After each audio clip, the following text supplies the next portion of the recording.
एक एक शख्स होता है, उधर से लेकर उधर तक, उधर से लेकर उधर तक एक एक शख्स नाम मौजूद है। मैं दिल की गहराइयों से आपको शुक्रिया अदा करता हूं। ये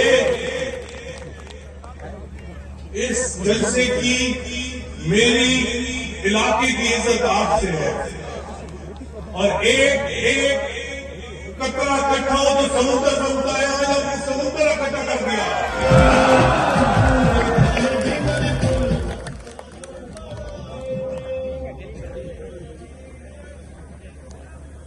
चक्री के चलते वालों में और की करा तो गली मुका देती।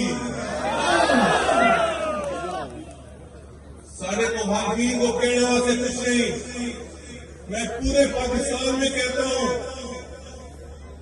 आके देखो इस इलाके की मट्टी जिससे मैंने वफा की और इस इलाके के लोगों ने किस तरह मेरे से वफा की।